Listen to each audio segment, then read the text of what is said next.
and welcome everyone to another episode of Inside CKP. I am your host, Jeremy Como, and today we have the talented Jason Cordova. What's up? Hey, before we get started, let's pay the bills. This show is brought to you by the wonderful Chris Kennedy Publishing. You can go to chriskennedypublishing.com for all of your sci-fi, military sci-fi, horror, post-apocalyptic, even a little fantasy. Not fantasy, romance, and also fantasy. So basically, if you need it, they got it. Go over there, and they have merchandise. So I just got my new shirt in today. This is the Deutschland shirt because CKP is going international. So go to the website, check out their merch, check out the join the newsletter. You get free stories. You can actually become a pre-reader for some of the books that way. It's wonderful. And if you want to support CKP and this show, go to the Patreon here, and you can become a member there, and you get free extras. You get book reads. Marisa Wolf did a book read for Lion's Pride in their last installment. I believe she's doing a read for another book coming up. So join it. Lots of goodies there as well. And of course, as in addition to finding all of their books on CKP website, you can find it on Amazon as well. Go there to find everything CKP. And now, Jason, we're going to kick it over to you and tell people where they can find you. Well, I'm on Amazon. The link should be popping up right now. I have about 60 so anthologies and novels out right now that you can find on the website. My personal website, jasoncordova.com. It's more of a blog. It's irregular updates. Every week to 2 weeks, I'll post a new item up there. You can find me on Facebook.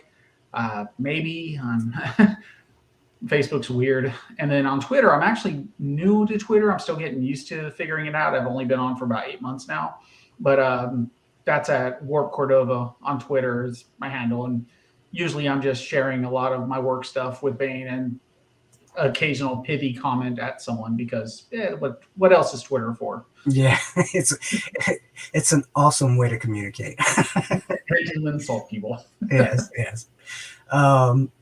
Speaking of Jason and I were talking before the show. I follow. Speaking of Baen, I follow Larry Correa and watch him beat up on people on Twitter from time to time. But the only reason I rejoined Twitter was to watch Larry beat up on people. That's all. And then I got hired at Baen. I was like, well, I guess I could, retweet all the Baen stuff too, because that's kind of my job now. Mm-hmm. People watch. Well, I was on Twitter and then got off of it for obvious reasons. It's just I don't tweet enough, and but when I started doing this podcast is when I got back on. But I post and ghost. I get out. I try not to engage too much. Let's talk about why we're here. Jason is an author for CKP as well as other publishers. Let's talk about the CKP stuff first. I'm going to bring this up. So let's talk about some of your books, some of your latest books and series for CKP. Well, as everybody probably knows who's fans of CKP, I write the 4HU. I love writing the 4HU, honestly. It's almost like candy. It's just like I can just keep going, and it's a lot of fun. And Mark and Chris have created a wonderful universe, and they're open to pretty much anybody playing it as long as you one, you can write well, and two, you follow the rules. And then you get squirrely like me, and you find ways around the rules. I've heard these stories, yeah. And then also Chris Kennedy Publishing puts out my Kin Wars series, which was my actual very first hard-ish military science fiction series I wrote. Started with Wraithkin, then Darkling, then Deathlords, and Home Guard. And Winterborn should be coming out soonish, and then we're going to wrap that series up probably next year, and so it's going to be a 7-book series in all. Oh wow, okay. And then Chris Kennedy also has 2 YA books I put out. I don't think we're going to be continuing that series though. It's kind of painted myself into a corner on accident. Wow. And then John Ringo did it better. So I'm like, well, I don't want to try to follow that. Are you going to continue to try and do YA in the future with other books? I have a series that is very YA. It's more middle school, I guess. But I've already actually written the first 2 books in it, but they've been sitting on the back burner. It's an 8-book series in my head, and I've just been calling it the Christian Cole series. But then Sunday, Dance of Dragons had a character named Kristen Cole, and I'm like, oh, come on, George. Why do you do this to me? So are you going to have to change the name or? No. The name's too synonymous with the character. I can't change it. Yeah, I got you. So, so you've got your series that I've flashed up. Here you go again. So, the Kin series.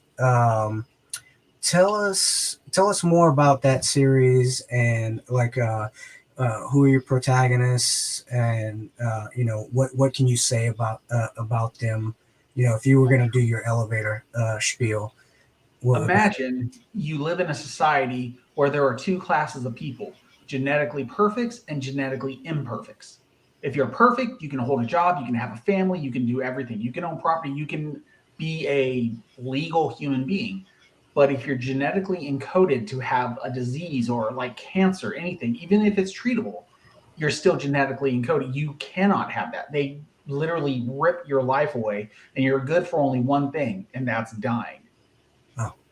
So the main protagonist of the initial book, Gabriel Espinoza, finds out he's an imperfect when he's about to get married. He pops positive. His fiance disappears during an alien attack, and he's lost and stranded in the universe. And he goes and does the one thing that his kind is good for, and that's fighting and dying on the front. So he joins the Wraith Corps. And so now he's fighting for the Wraith Corps while trying to work his way to where his fiance was last seen to see if he can find her and rescue her. And then as the series goes on, you find out why he popped positive, why the Espinoza family itself is so important, and why there's so many different strings pulling at it, trying to tear them apart, and while they're trying to keep their nation that they live in together. In the midst of a brewing civil war. Now, does he stay the protagonist throughout the series? Until book 4. Okay. He is the main. Him and his brother, older brother, are the 2 main protagonists for the first book, and then it goes to 3 characters, and then 4 in the 3rd and 4th book. But he is one of the main protagonists throughout the first 4 books. Okay, cool. And so how long has when did the first book come out? The first book came out in December, I think, of 2016. It was one of the first books that CKP put out, actually. I'm very proud of that. I'm like, I got to be one of the first that Chris actually published. And next year we'll write the second one. So let's see. So now you also stated that you've written in the 4HU. How many books? And this is a completely separate series from the 4HU, right? Correct. Okay, so it's a standalone series. So you audience in now and in the future, you don't have to go read all 80 something books to read this series. It's a standalone, and according to Nick Steverson, it's an awesome series. So go for it. So going back to 4HU, what are some of the things that you've written with 4HU?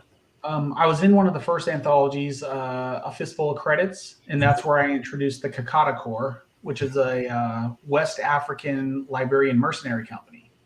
Granted, it was only 5 guys. One of them was an accountant, one of them was the commander, and there were 3 mechanics.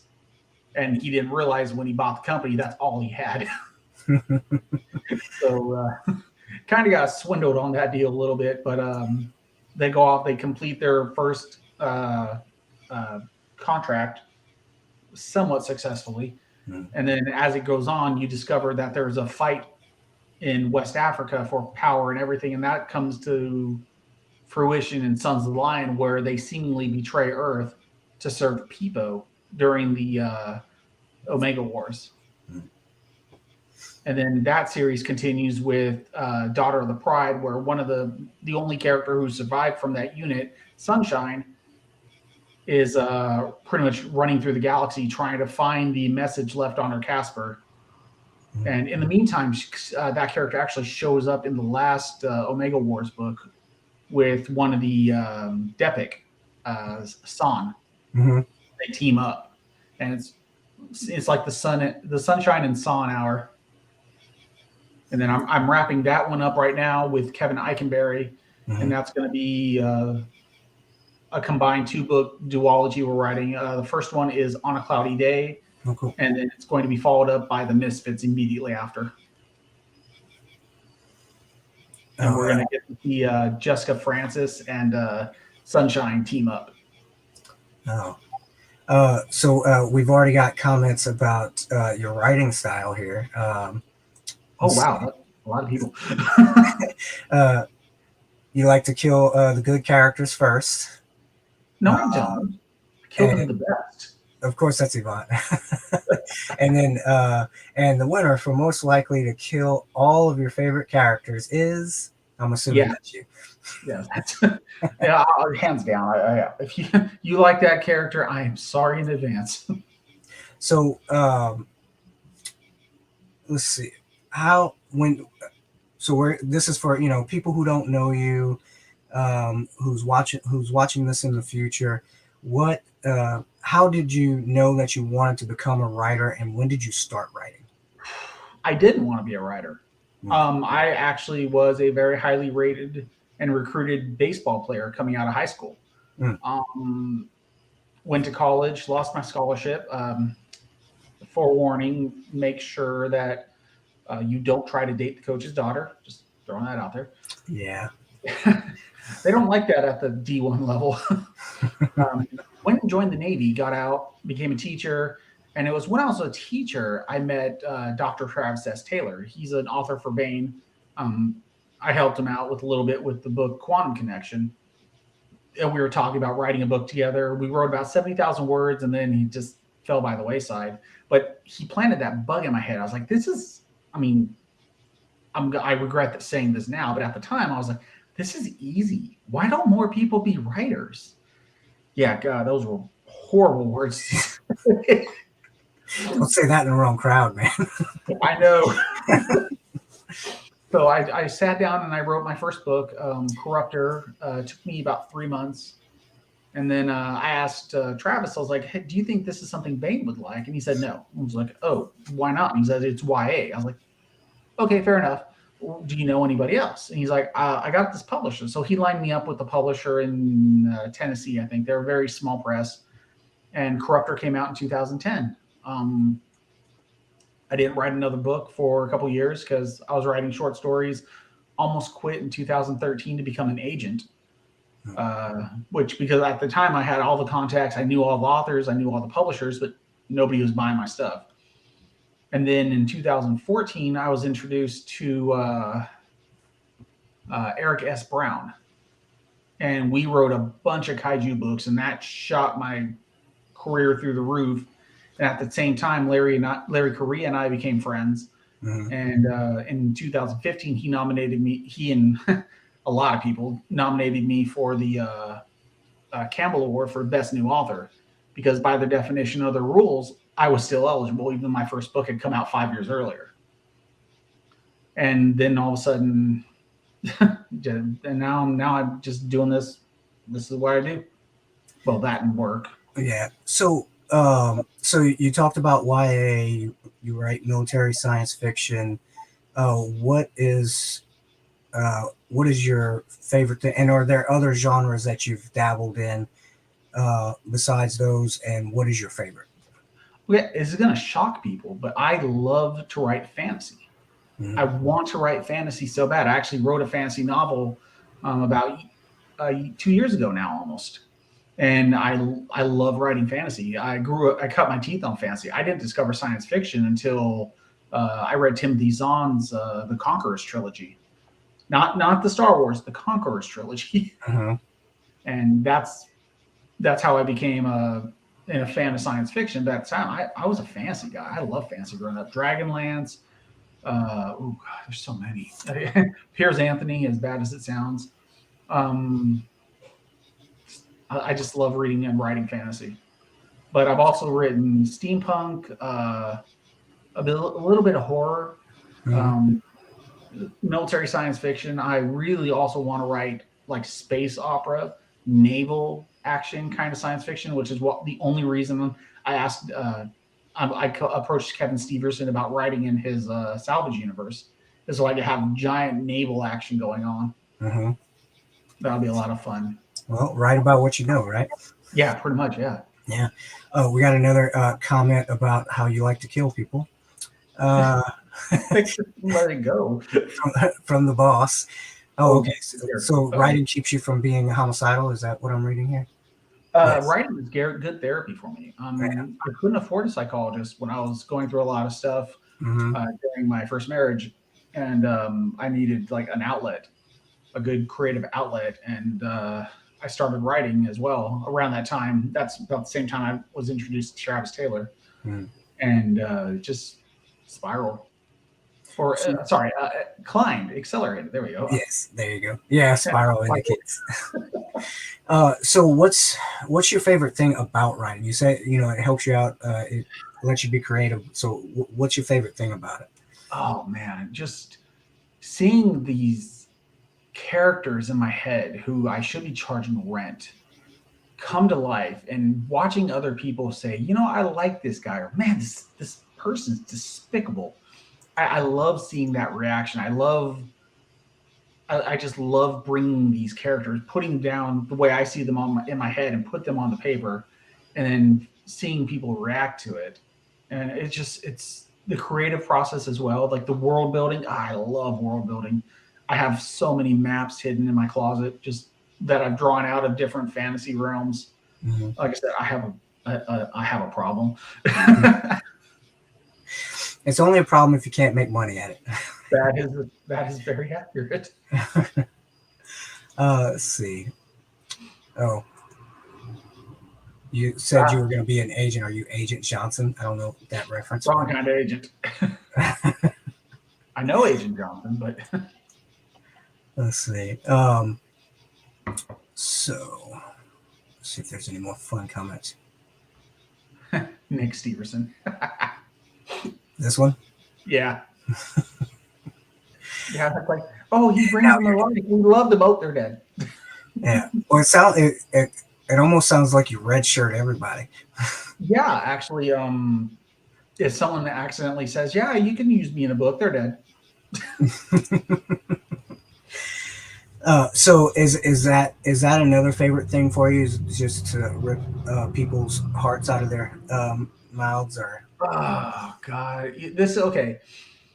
That wasn't my original intention when I started killing off main characters. It's just they no longer served a purpose for the story until I killed off Yvonne's favorite character, and then I realized, ripping people's hearts out is kind of fun. You get that reaction, right? Yeah, like you get that hug that cracked my neck and felt like it realigned my vertebrae. Oh, you mean this hug? Yeah. Yeah, that was I'm pretty sure Chris, who was 5 or 6 feet away, heard that pop when I got the hug. Yeah, apparently he did. He's still laughing about it. And that was actually the very first time I think I met you and Marisa. Where was this? MarsCon? No, not me. No. I don't think I've been to MarsCon. Oh, no, that was the Casey one when I got kidnapped by Casey and Doc.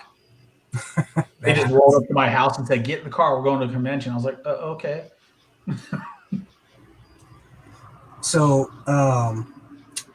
So we've kind of talked about it already, as far as how you write, the characters you write and everything. But if so, the stories that you write, what can readers expect from books that you've written or you will write? What do you try to do with your I try to stories? make the characters relatable. I, Mhm. I'm a, I am a, I am learning from my boss, my other boss, not Chris, how to make a truly heroic character and to make you root for them. I mean, everybody can do the anti-hero, but I want to be the heroic character who is willing to sacrifice everything but his morals to save everybody. I really enjoy the dialogue between people, the interaction between the characters helps them come to life more on the page. I love really high intense action sequences. One of my favorite action scenes I've ever written was a brawl in a hotel room where they had the one of the princess suite and it had the four poster bed and it just gets trashed. And I actually had to ask someone who used to be a bouncer in a club. I was like, "How would you fight in this situation?" And he walked me through it step by step on how to clear a room when you're unarmed against two assailants coming in through the front door of the hotel room. Oh, that's cool. Yeah, he put a lot of work into it. Jack's a good guy, but he's also a very violent man. If you know him, That sounds like a good source. Um, so, what you kind of talked about it already. Your your life before CKP. What you were doing. How you got published for the first time. You said you were a teacher hmm for a while. What did you teach?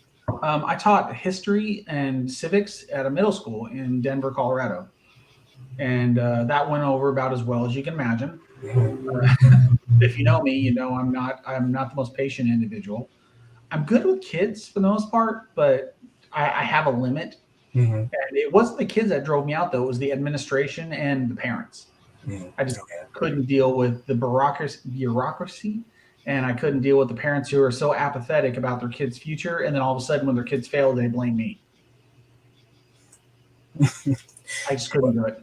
Well, Nick has an opinion. His life was dark and empty before he met me. Uh, Aren't we all? Yeah. there was a lacking hole. There was a lacking in my life before Nick stepped in. His wife is going to be so jealous. No, she's not. She'll be like, Yeah. take him. Yeah. Here you go. Please and thank you. Yeah. Just give me 2 weeks. Take the kids too. Bye. And what did you, if you don't mind talking about it, what did you do in the military? I was a cryptologist operations at first, and then they killed that classification, merged us into another cryptologist rating. Had to go back to A school. I spent a lot of time at A school, and then I spent a lot of time deployed overseas doing stuff. Lots of TDYs on various ships and commands throughout Fifth Fleet, First Fleet, Fifth Fleet. I think I went sixth once. Hmm. I got around. I was like a hooker on Broadway. I got around. Yeah. So what? How did you? Because I don't think I've heard this story. How did you become or get introduced to CKP? Because you got published someplace else first. How Yeah, did you yeah. become a family member of CKP? It was very interesting. It was LibertyCon. That'll do it. It was LibertyCon. LibertyCon 2016. Hmm. I was talking with Gray Reinhardt, and I'd had submitted my book Wraithkin to Baen about 2.5 years before.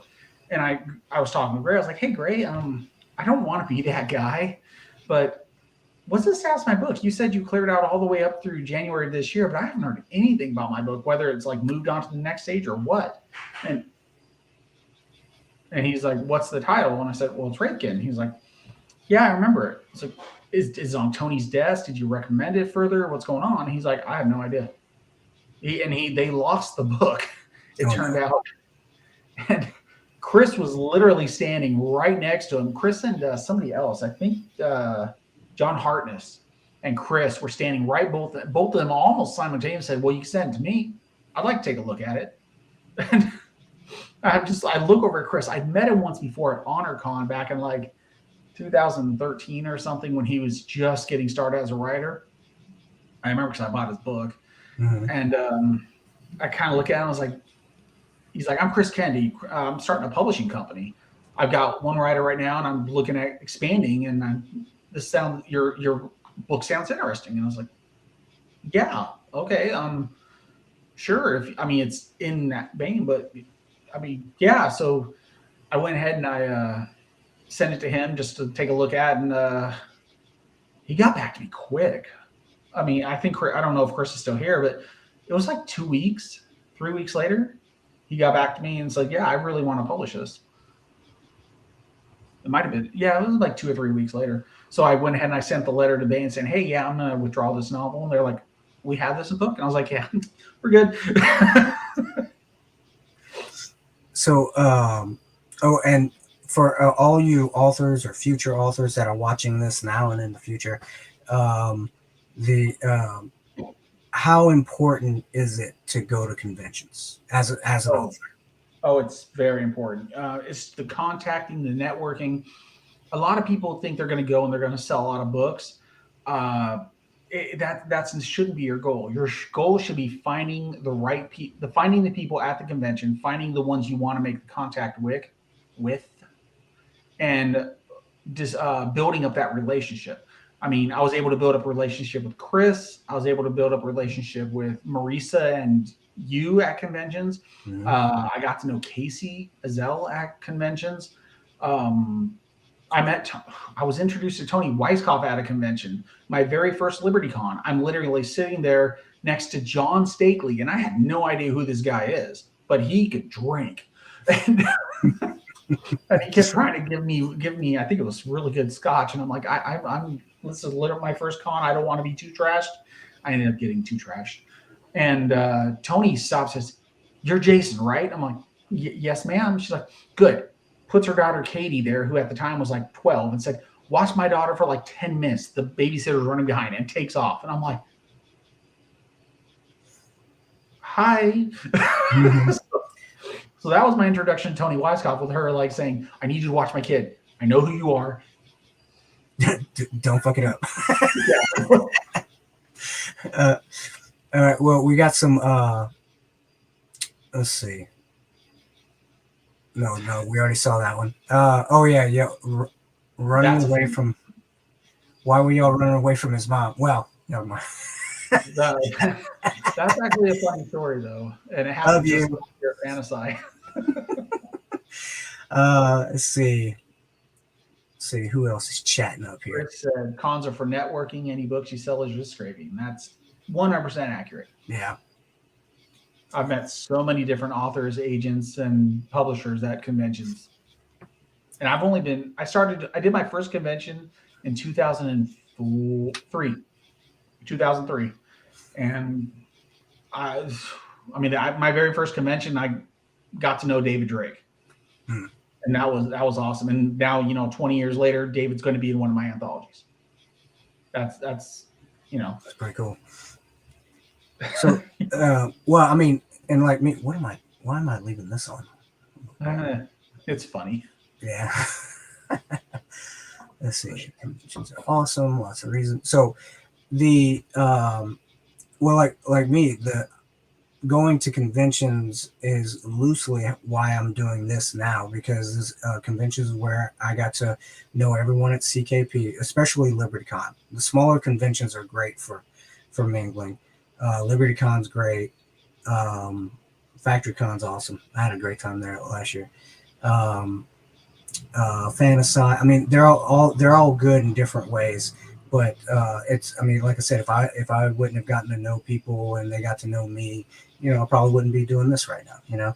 So even if it doesn't happen right away, you build those relationships and something's going to happen down the road. And people do remember you. Oh yeah. Yeah. So they do. For good or for evil, they remember you. Yeah. Don't but also another thing that a lot of people don't discuss, is something that really irks me. There's two different fandoms. There's the Southern fandom, and then there's the rest of fandom. and there's a difference because Southern fandoms are usually way more relaxed. More authors attend than they have get. The author to guest ratio is a good 1-4, 1-5 even.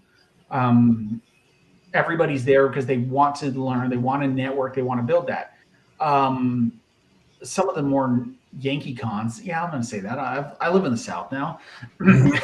You're allowed. Yankee cons, they're more about trying to teach people how to write, more workshop stuff like that. And Southern cons have that too, but that's not the emphasis. Like I used to go, I went to PenguinCon a couple of times, and every time it felt like it was like instructional class, which is good, except they're being taught by a person who sold one short story 25 years ago and hasn't done anything since. But they charge like $500 to attend their writing class. That's a scam, people. Yeah. Sorry if anybody who did that. Yes, I will be at FactoryCon, Yvonne. Sorry, answering.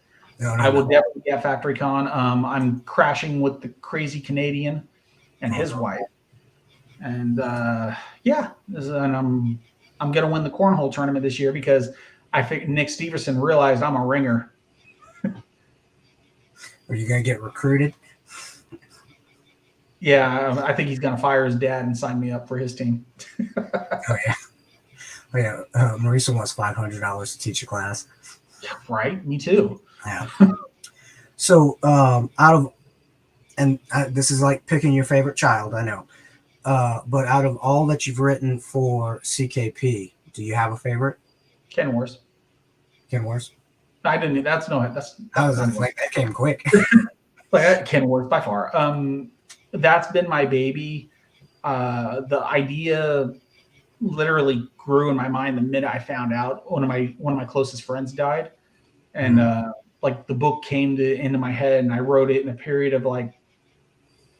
It took me about 4 years to write because I didn't quite understand the universe or what I was trying to build, but as I got more into it, more into the story, I realized what the universe needed to be and where I wanted it to go. So it grew easier. And the subsequent books, they come out, I don't write them every 4 months like other people, but I know where the story's going. I know how it ends. I've already actually written the last book for the most part. I've got to fill in those pesky books in between.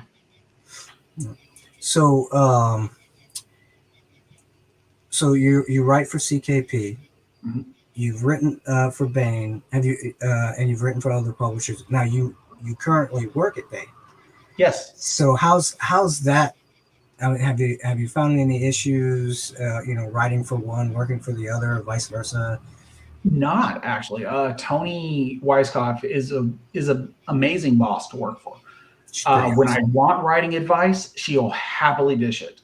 She'll I actually sat down and talked with her today about that's where the heroic character came up. We sat down and we talked about that because I'm really trying to up my game and become a better writer. And whose brain is better to pick than Tony freaking Weisskopf when it comes to how to be a better writer. And then also, she makes sure we talked about this as well today. She's like, I just want to make sure that you working here isn't interfering with your writing. I was like, it's not really. Yeah. And she's very concerned because she wants me to be a writer. Yeah. She wants me to write for them as well, so. Well, yeah. And having met both Tony and Chris, they're very good about sharing their toys. Yeah. Yeah, I mean, Chris has been very good about teaching me time management, how to structure a story, how to market myself. Gosh, that right there was worth more than anything else. And then Tony's been more on the how to develop my characters better and how to move a story along without dragging the reader down, pacing. So, I mean, both publishers bring something different to teach me, and I'm soaking it in like a sponge because it's educational. So, you have a fun name for what you do at Baen. What do you call yourself? I'm the Office War Monkey. What does that mean? What does that mean?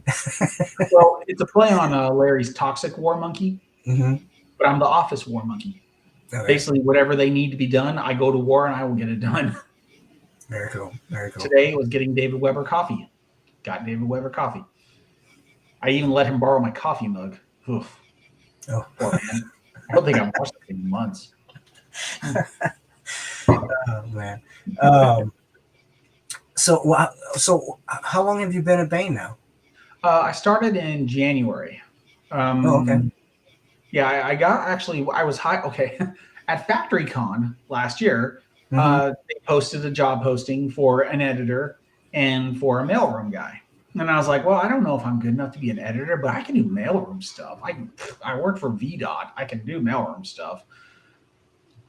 I'll just tell her I'm interested. And she actually said, are you sure it's a mailroom job? And I was like, yeah.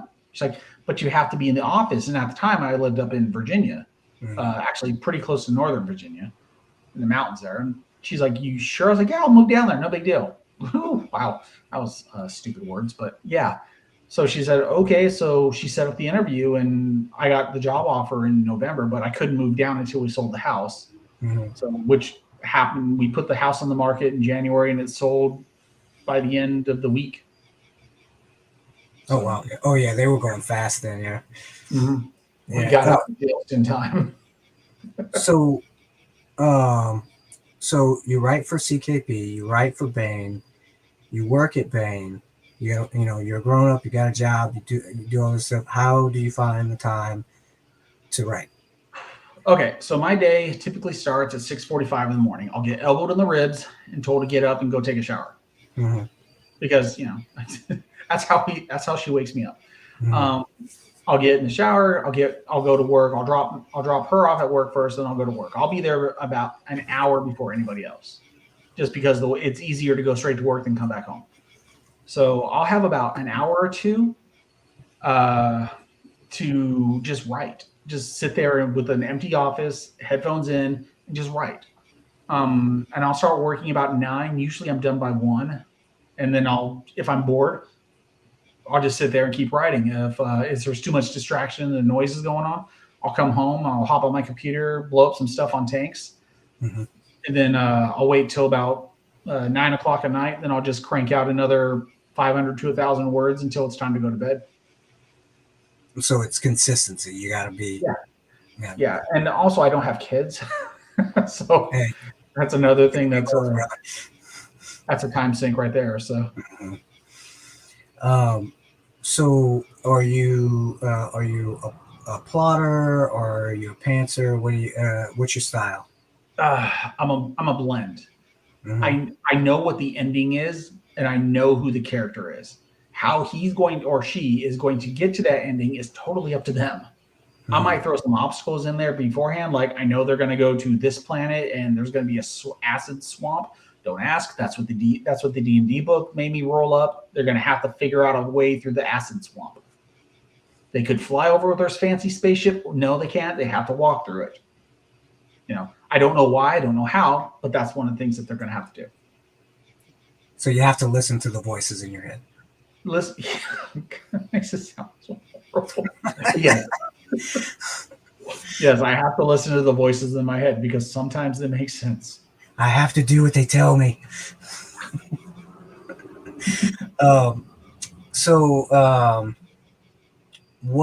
What has been since I asked for CKP? What's been one of your favorite things that you've written for Baen? For Baen, the Monster Hunter Memoirs book, the first draft is done. That I'm co-writing with Larry Correa. Mm-hmm. That was a lot of fun to write. Oh man, I love the Monster Hunter universe, and I had this vision in my head of a vampire hunter going through a disco hall with the disco ball going on, hunting a werewolf. Oh. That stupid vision wouldn't get out of my head. So I just went ahead and I was going to write a short story. 100,000 words later, I was like, well, crap, that's a book. Huh. But fortunately, Larry had already said he wanted to work together on something. So, sorry, I had to pop this one up. Yeah, it's a good picture. Hey, boss, I finally got my shirt in. I have my NASA shirt on. So, speaking of Baen, so you've got the book with Korea that y'all are currently working on, and you have something else on pre-order, right? I Yeah. think I know that. As always, all good things that start from drinking and being on the internet. I was drunk one night and I was talking about why is there no anthology called Tanks for the Memories, Baen? You did Thanks for the Memories, you did Chicks in Chainmail, you did Chickens in the Mail, Chained Mails. Why didn't you guys do Tanks for the Memories? It's money, it prints itself. And it started this whole long thread that was horrible and inappropriate. And then Tony Weisskopf chimed in with pitch it to me. Ooh. So that sobered me up quick. And then we ended up changing the title, thank God, because that would have been hard to market in this environment. Mm-hmm.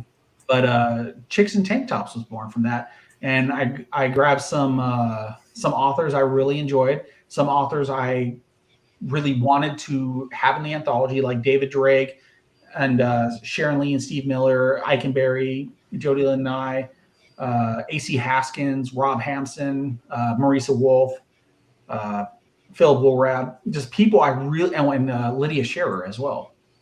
And I wanted them in this book. And it's amazing. They all sent in great stories. I hardly had to do any work. It was like, wow, well, that's a great story. That's a great story. Man, my story sucks compared to these guys. I thought I was supposed to be the editor. Huh. Well, while Chicks and Tank Tops is a great title, I'm very upset that y'all didn't go with Tanks for the Memories.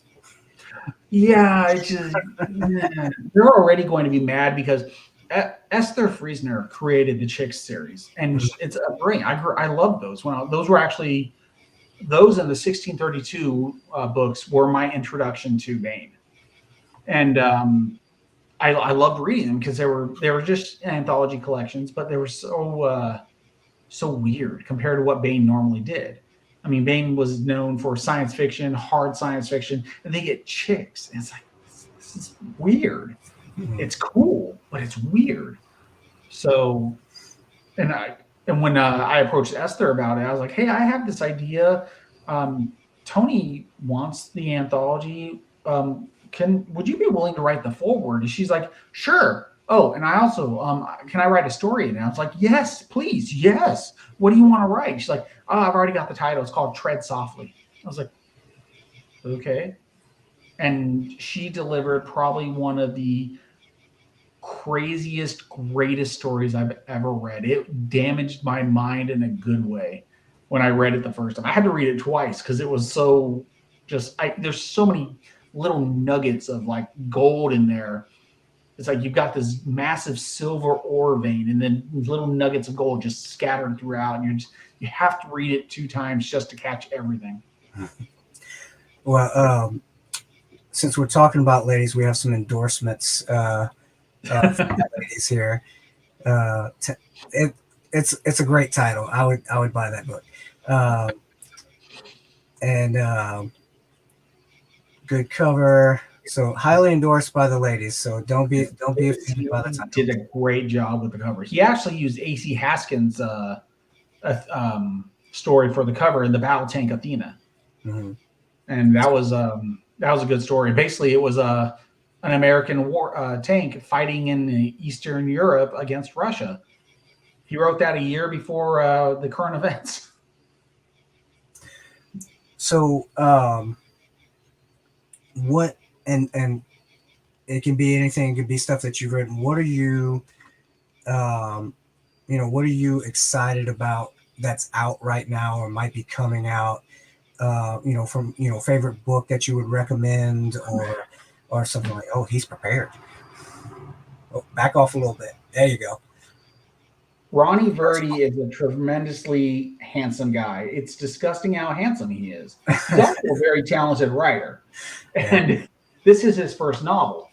It's 850 pages of I Can Beat You to Death With. But yeah, I highly recommend that book. Kevin Eikenberry had an alternate history book just come out called The Crossing. Yeah. I read that in one sitting. Fantastic. God, I love the idea of George Washington throwing a bicentennial quarter across the Delaware before he crosses it to attack Trenton. It is a great concept. I love It is that. a great book. Oh Yeah. man. Joel Presby's got an amazing book called The DeBerry Snake Launcher. It's how the very first space elevator is being built in Africa and all the tribal issues they have to go through and all the bribes and everything. Oh, that's And cool. it's great. The ER came out like last week or 2 weeks ago, and I read it before. I was like, oh, look, this one.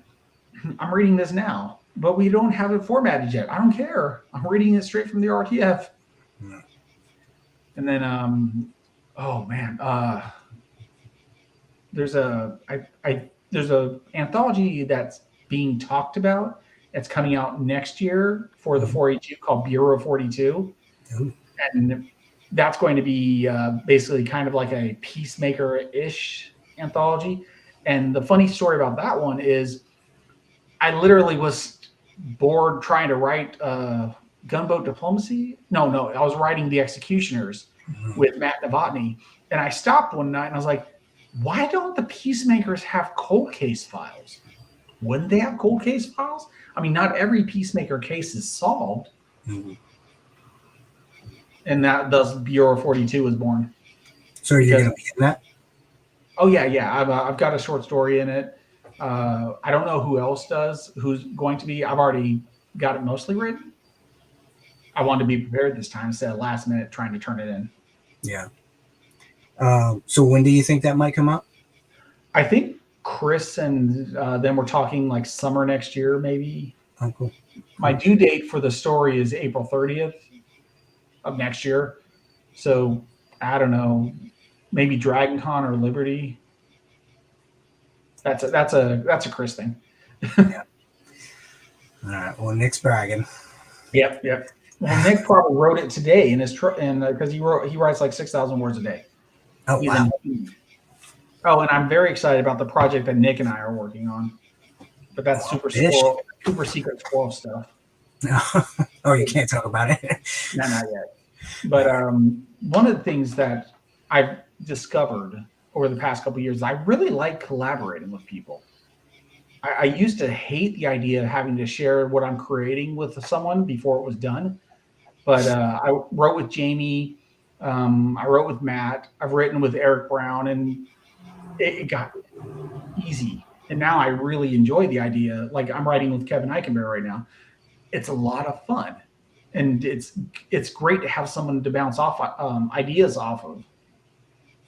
So when you write with a co-author, do you write faster?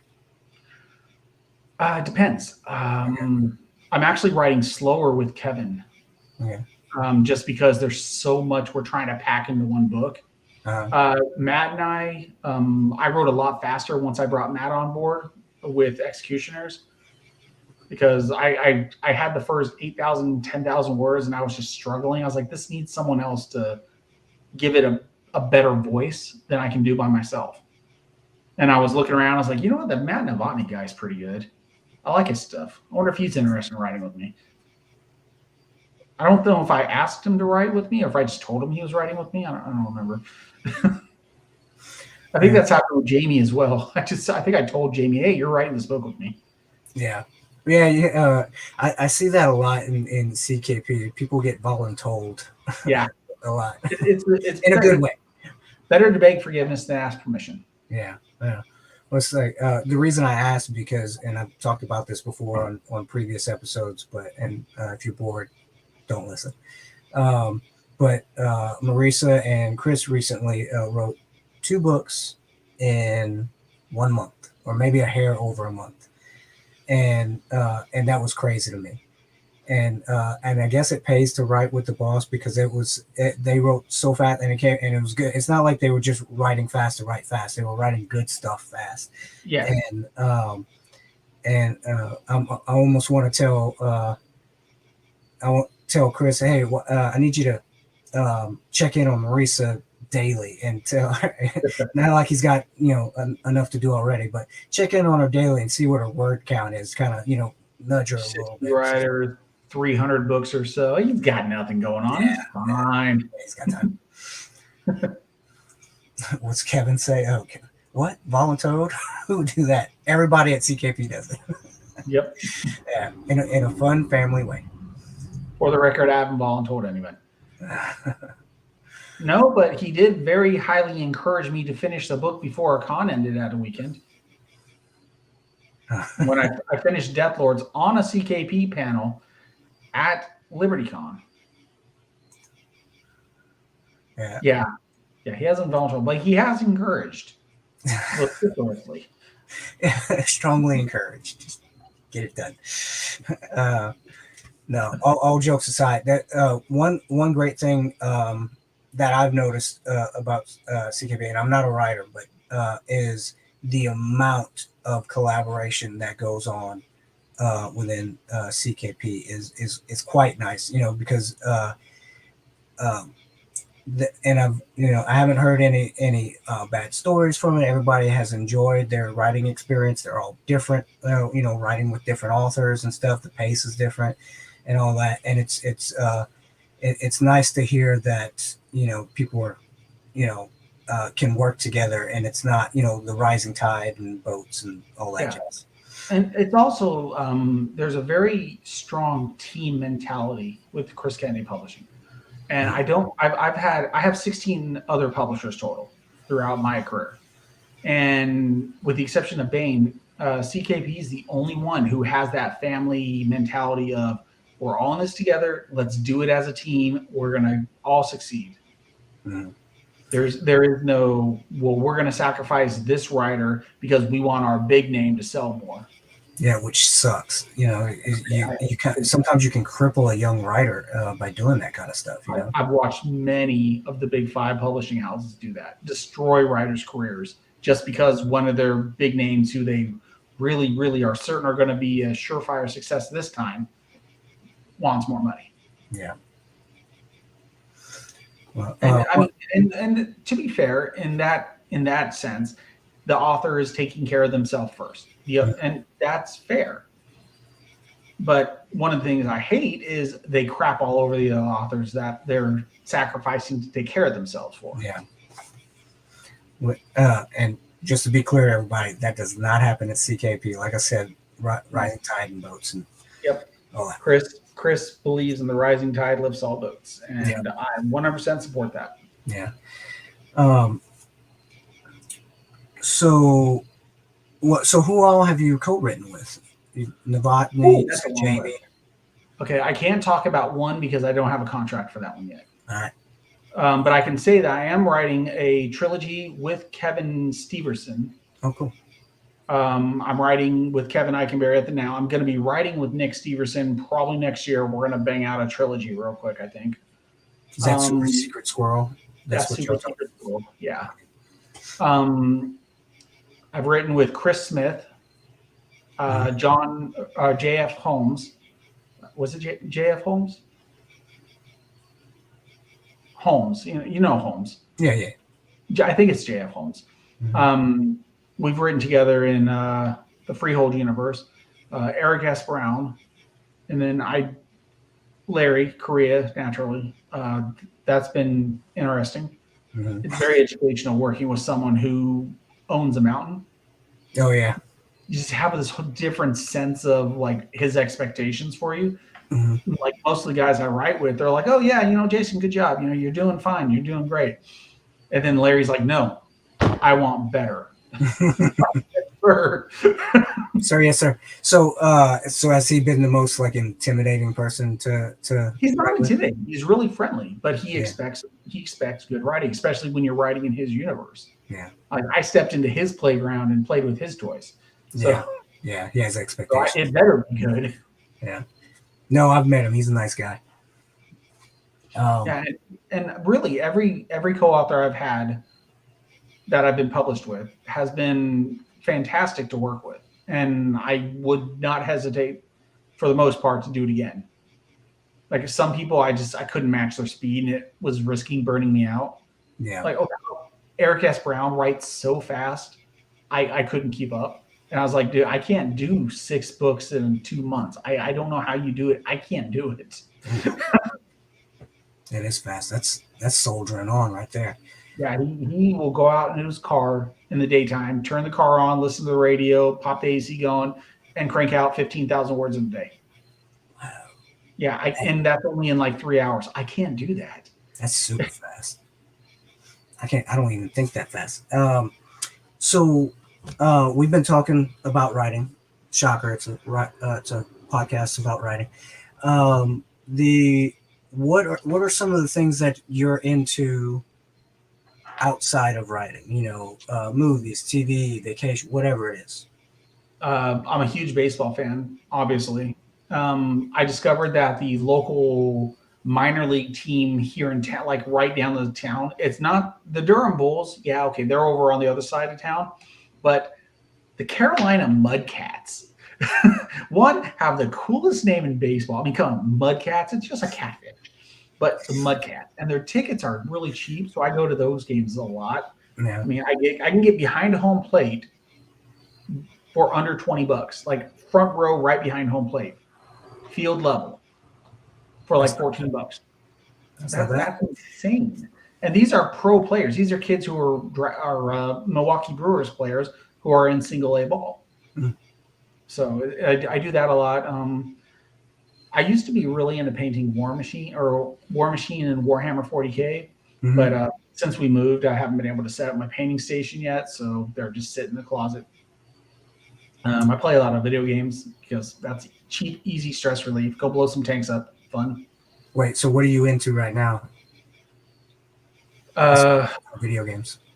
World of Tanks. This new game came out called Furthest Frontier. It's kind of like Banished, a civilization building game, but it's set in like 1400 Europe, and you're trying to keep these people alive and build a thriving community. But raiders come along and try to steal your crap, and wild animals, boars and bears will kill your villagers if you don't have enough guards. And it just world building games like that. I enjoy Civilization. I really like Civ 6. Just fun games like this. Mindless games that don't require me to think too hard. Yeah. Yeah, I don't want to be married to a game. I want to pick up and play and get out when I want to, Now, Jamie Ibsen and I, we play Stellaris together, and that will sink about pretty much a whole night of our time. Like, it's like, okay, we have a date, 6:00, and then one in the morning rolls around. I'm like, man, we've been playing this game a long time, dude. You want to stop? It's like, I'm not tired. And he's an hour ahead, so. So, any movies, TV shows that you're into right now, or not into? I would recommend The Terminal List for anybody who hasn't seen it yet. Oh, it is on the list. I have not watched it. It is fantastic. God, I love it. I never thought Chris Pratt would be a serious operator when it comes to terms of being in special forces. I never pictured him as that guy. And he plays a guy suffering from post-concussion syndrome and PTSD perfectly. Like it's amazing. Well, I'm hoping they continue the series. Yeah, it's gonna be a couple. Wait, is it a TV series or a movie? It's a TV series, but there's 5 books in the series. Oh, okay. So and they covered the first book of the series in the first season. Oh, see, that's how they did with Reacher as well. Yeah, and The Expanse. Yeah. Oh, and yeah, and I forgot The Expanse. Binge that. I started watching the Harley Quinn animated show on HBO. Oh, yeah. And it was okay for like a season and a half, and then it just got really bizarre. No, and I don't like the way they did. I don't like the way they did Jim Gordon in the show. Yeah. I figured.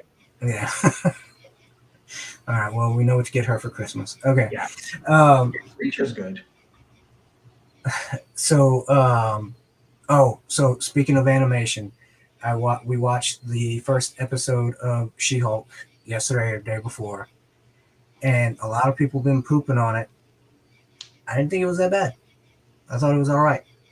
The animation was a little meh, but other than that, it was fine. And that's my spiel on that. But so have you watched? I haven't watched it.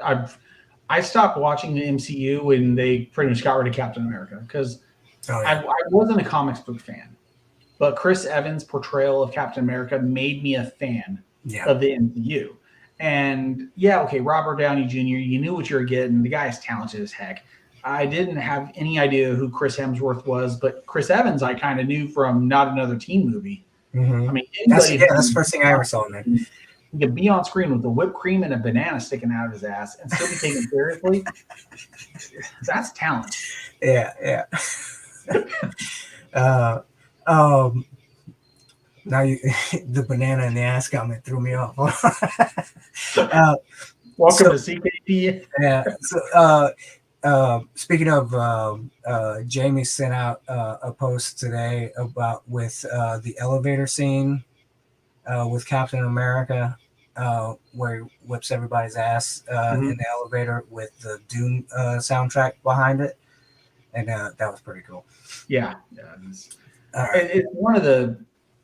It's one of the best scenes that they've done, but probably, it just the whole Captain America arc through the MCU was excellently done. It was great. I did some of the other movies were weaker, but Captain America's arc was solid the whole time because he never gave up on his morals of what right and wrong are. We go back to that heroic thing I talked about earlier. He was heroic.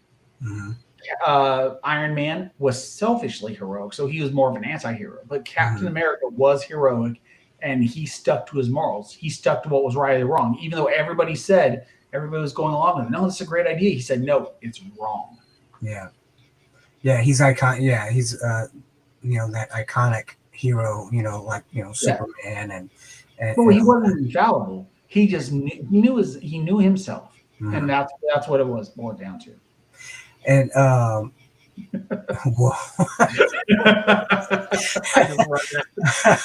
holes, hookers, and bananas. Welcome to the inside. Yes, well done. But I agree with you. The MCU up until Endgame, loved it. Yeah, there were some one or two duds. Yeah, but the most part it was good, and everything since then, not everything, a lot of everything since then has been meh. Well, the one thing is they don't have their anchor character to carry them. They've tried with Doctor Strange, but Doctor Strange is always a side character. Even in the comics, Doctor Strange was, he had his own comic series, but he wasn't a main comic character. He wasn't a big draw. Yeah. They have the Hulk, but they've pretty much neutered that character. I'm sorry, they have.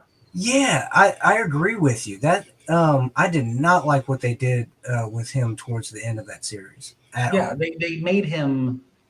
They took away the conflict of Bruce Banner and the Hulk, which is what makes the Hulk interesting. Bruce Banner is a mild-mannered guy who had to witness some horrific things as a child, and then he's now cursed with this other half of himself. Almost, it's Jekyll and Hyde in modern day. But they took that away, and now you just got this bland guy who's very strong. Yeah, that's not interesting. Yeah. And they made him impotent in the last movie or two, where he couldn't turn into the Hulk, and now, what's the point? Mark Ruffalo isn't even that good of an actor. If you're gonna spend that much money to make him, turn him into the Hulk. Yeah. Oh yeah. All right. So we can talk movies all night long. What are you laughing at? I just said, was that political? No, we're good. Oh, Smart Hulk sucks. Yeah. You're not wrong. Okay, so like I said, we could talk shop all night long, but we gotta let people go to bed. So what's coming up next for you? What are you excited about? Whether it's yours or somebody else's, what's coming up? Well, I covered what I'm reading right now. I'm looking forward to. Okay, I'm looking at my list up there that I've got coming out soon. Looking forward to Chicks, naturally. That's going to be a lot of fun. I can't wait to see people's reactions and the stories. Like I said, there isn't a bad story in the batch. Everybody did great. And I'll even go out and say my favorite, probably the best story of the group, and I hope it gets nominated for awards, was Marissa Wolf's. It is the best story of the bunch by far. She's sorry. She's She's all right. Yeah. She's all right. But it was an amazing story that, I mean, even Tony was like, "This is good." Mm. So that was good. And then I'm looking forward to Larry's next his book Tower of Silence, which is the fourth book in his Forgotten Warrior saga. That's epic fantasy. It's just, it's my jam. I love that stuff.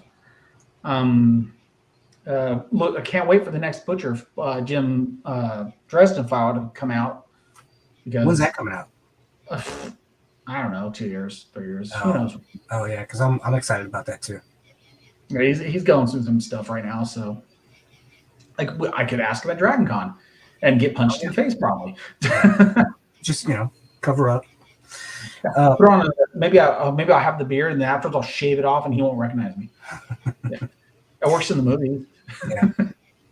Oh God, don't get me started on that bullshit. I'm trying to think. The problem is I haven't been paying attention to what else has been coming out. What else is coming out soon? Mm-hmm. I've been so wrapped up in writing that I was like, oh, hey, there's a new book coming out. Oh, CKP's released 6 books since I last came up for air. Huh? Mm-hmm. Wow. Okay. Yeah, they come fast for sure. It's like I was talking today with Sean. Sean's our PR marketing guy, and I was talking to him. I was like, yeah, my book only came out. Wow. Okay, 4 months ago. Oh, because I was talking. We were trying to figure out a way to get some of our books at Baen more reviews, because that's one thing that the CKP fans are amazing about, is getting out there and reviewing the books. Mm-hmm. And believe it or not, that makes a huge difference with the Amazon algorithms. We keep harping on this, but it's one thing to say it. It's another thing to actually see it. You see like Nick's or Kevin Steverson's salvage title book, still getting mad. It's got like 500 reviews or something like that. You got Paul Pyatt, his cherry drop stuff is Abner Fort. Is it Abner Fortier? Fortier. I can't say it. His Abner stuff. Mm-hmm. Those couple hundred reviews, and they're taking off. It helps with the algorithms, helps with the sales. It helps navigate the waters. And also, we like to see occasionally, hey, look, we got a new review. Oh, that's a positive one. Mm-hmm. Not supposed to read the reviews, but if you need to pick me up, go look for some 5-star ones to cheer you up. Yeah. They always say don't read your press, but yeah, it feels good. So you hear that, folks? If you're readers and you like the stuff, go review it, go like it, support you. You don't even have to leave a review; just leave the rating. Yeah, that rating really helps. Yeah. So anything else for you that you would like to promote as we're winding down here? I'm hoping I'm going to spring this on Chris, because he's watching right now and going, oh God, what's Jason going to do? I'm really hoping to crank out more Executioner novels with Matt Novotny. They're a lot of fun. I've already got one that's almost half written now. While I'm writing 2 other books, I'm writing that one at the same time. But Executioners are like, they're easy. They're like crack. You just, oh look, I cranked out another 5,000 words. Cool. I'm hoping to get that into its own spin-off series, so then I can pass it on to somebody else once my 5 or 6 books in that are done with Juwan. Mm-hmm. And then I'm just looking forward to turning in On a Cloudy Day and the Misfits and wrapping up multiple storylines for the 4HU. And the next Kin Wars, I'll answer this one for Yvonne. The next Kin Wars, it got bumped back to next year because we want all 3 books come out in like once a month. Oh, also, CKPI, since you're wearing the shirt, you just reminded me, the German translations for the Kin Wars are going to be available soon. Mm. I believe Chris said they're coming in maybe September or October for the first book, and they're going to do a book a month over in Germany. So that's super exciting. It'll be my 2nd translation in a foreign language. So that'll be cool. Executioner has 186 reviews. Yep. Yeah, I would love to hit 200 before Dragon Con. That'd be awesome. Oh, okay. So there's one before we go. There's one question you brought up a long time ago, and I forgot about it. There's rules to 4-H-U, right? Yes. And you have gotten around some of those Oh rules. yeah, a Can couple you of them. talk about that? Yeah, sure. Chris knows about this. So the first rule was you couldn't create any new Merc races, Mhm. and that's a pretty standard one. Those are very because there's only 37, Mhm. 38 if you count the Cell Shot, which they're still working on that one. But there's only 37. They've named about 28 of them. That's Mhm. it. They've got some that they haven't mentioned, and that's deliberate. It gives the authors in the future more creative room in case they need to bring in a new race to create a new enemy or something.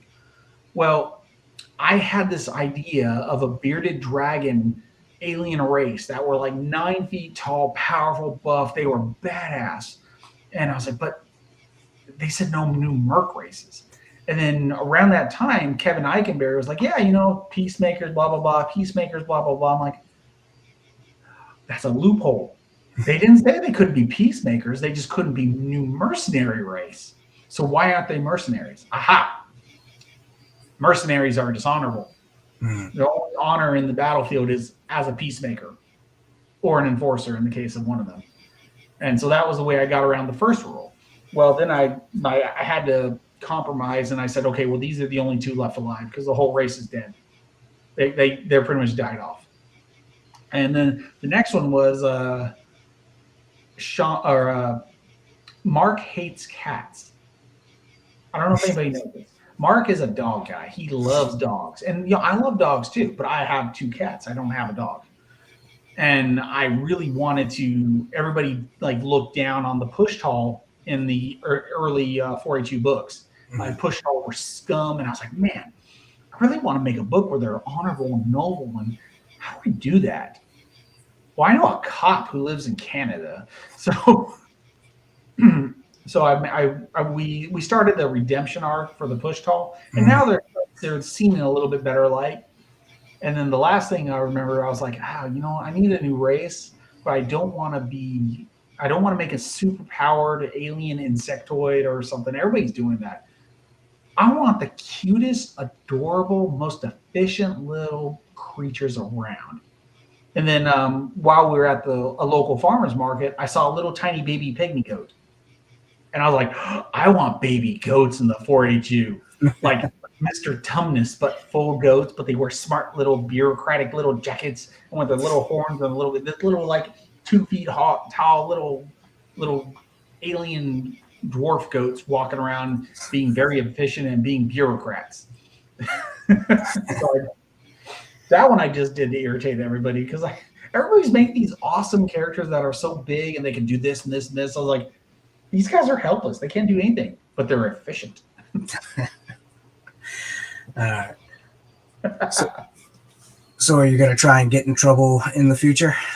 No, I think no, I'm pretty good.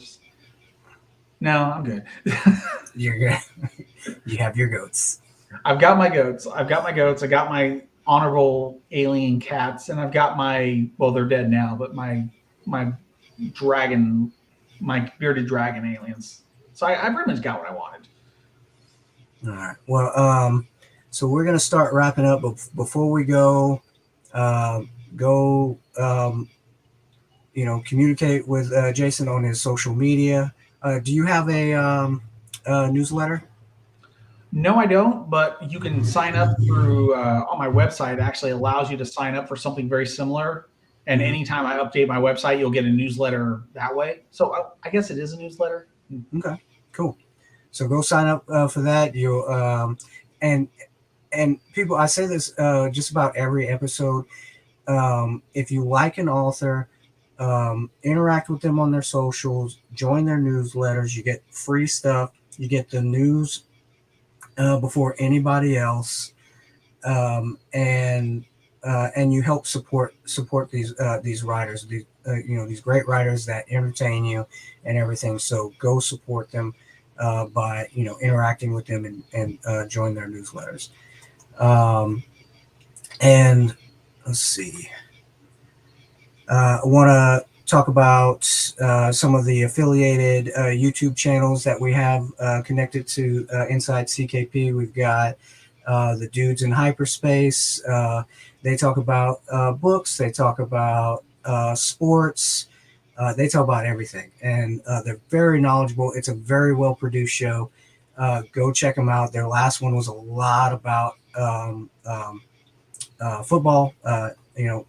So if you're into that, if you're into sports, if you're into books or anything nerdy, go check them out. It's a good show. And let's see, Casey Ezell has her writer life vlog that she does on her channel. Marisa Wolf is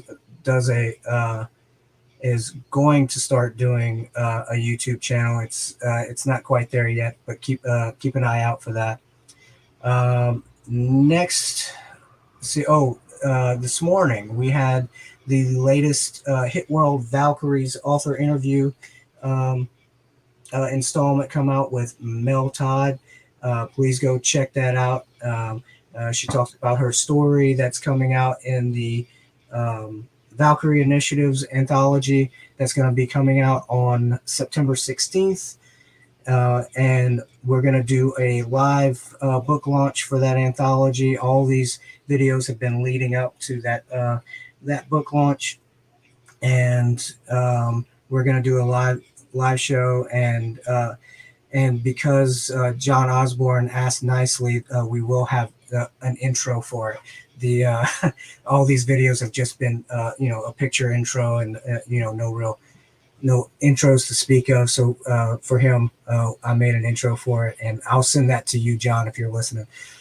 And again, that anthology is going to be coming out on September 16th. Keep an eye out for on the CKP YouTube channel for the live book launch.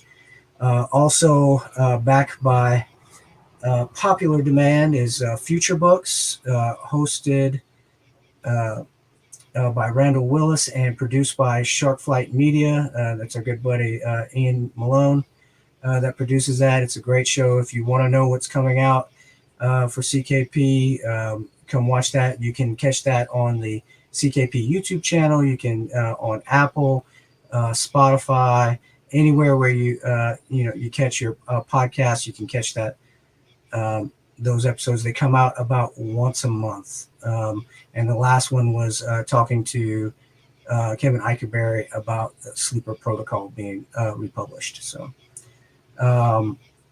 let's see. And next week on Inside CKP, we have our good buddy Alex Rath coming in and talking about his series with the Terran Foundations, and it should be very interesting. Come join us as we get to know him better and get to know his series, and it should be a pretty good conversation. All right. Let's see.